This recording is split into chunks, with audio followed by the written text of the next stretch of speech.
Something calls to me. Can't you hear it? Something stirs here. Can't you see it? What's up, guys? Welcome to the Dark Side. I'm Jeff D, and let's find out what makes the Baylan Skoll, Shin Hati, Master and Apprentice Legacy Lightsaber box set so special and so different. First of all, let's take a look at the box. You can see at the top of the box we have this interesting insignia for Baylan Skoll and Shin Hati. It looks like the Jedi symbol, but upside down and a bit altered. On the sides of the box, some Arabesh that I believe says Master and Apprentice. If I'm wrong, correct me down in the comments. Also, a little hint of what's inside the box. You can see the two hilts there, as well as the two blades. Now, opening up the box here, you can see the two hilts sitting on top, nicely snug inside that styrofoam. Also inside the box, you can see the certificate of authenticity, limited edition up to 4,000.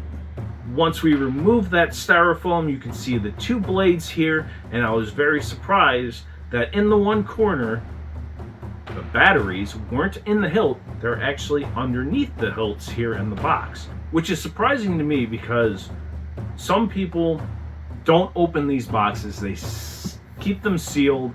And a lot of the times Disney/Star Wars has put the batteries inside the hilts already for when you purchase them. And if they sit for years and years on end, those batteries tend to have the chance of exploding.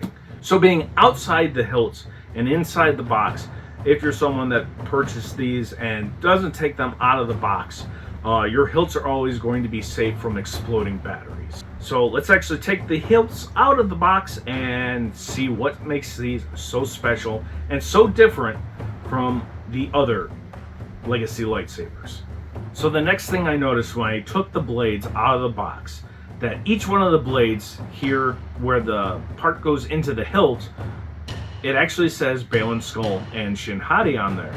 And it made me wonder, are these specialized that they won't work in other Legacy lightsabers?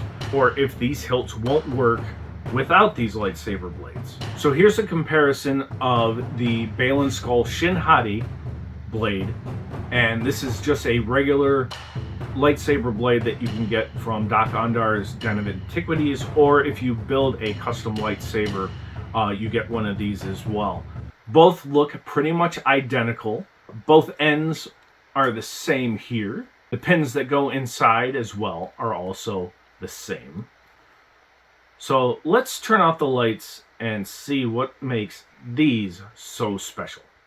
Alright, so I'm going to take Shin Hati's hilt here and pop in. Actually, you know what? I'm not going to pop in the Baylan Skoll Shin Hati blade that's specialized. I'm going to pop in the regular Legacy lightsaber blade first. There's the sound, good connectivity. And hit the ignition switch. And hilt powers on. You can hear the sound there. Good smooth swing. Flash on clash, but no blade.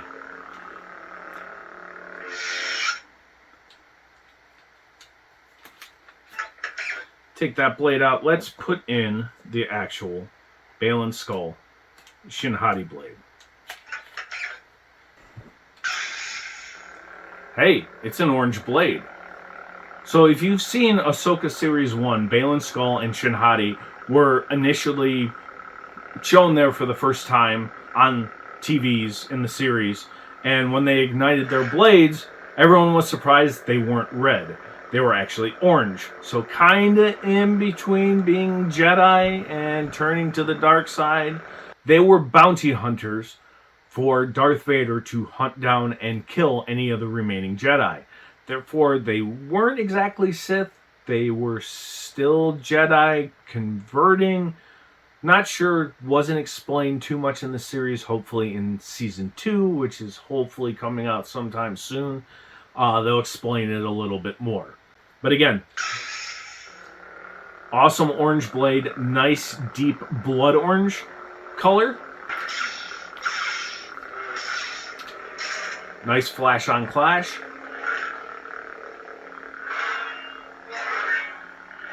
And let's turn this one off and grab Baylan Skoll one.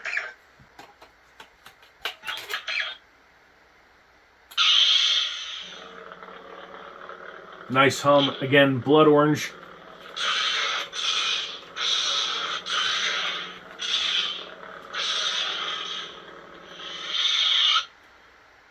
And I'm going to get a little bit closer so you can actually hear the difference between the two hilts and that nice hum, the flash on clash, and the ignition and the turn off. So let's check that out right now.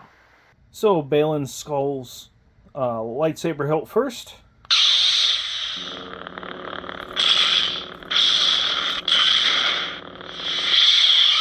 Now let's turn on Shin Hati's.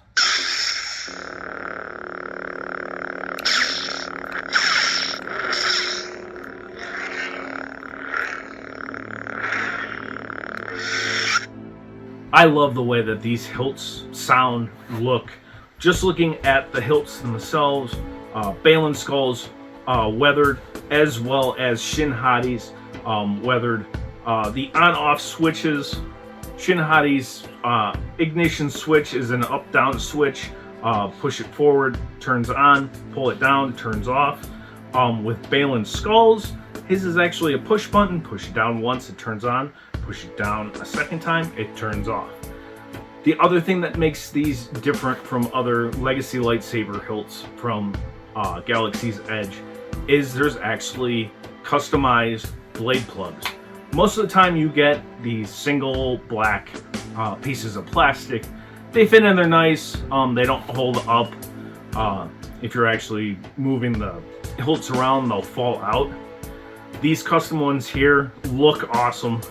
If you actually take the hilts and tip them upside down, they do not fall out, which is awesome. So my overall thoughts on these, I love them. Again, Disney has gotten better at making their hilts thinner, lighter, a little more balanced. Are they worth the money? Hell yes, they are. If you're contemplating if these are still available, which I'm pretty sure they still are, I'm going to put a link down in the description if you're looking to purchase these for themselves. Or for yourself, you're definitely going to want to pick these up soon. Because like I said, this is well worth the money. The two blades, the two hilts, batteries separate, the extra blade plugs in there that just add to the design of these. Definitely go out and purchase these if you're thinking about getting them, because they probably will not last. And again, if you learned something new in this video, enjoyed this video, if I made you laugh, please hit that like button, hit that subscribe button. More videos coming out as soon as I can get to them. I'm Jeff D, reminding you to make your own magic, and may the Force be with you.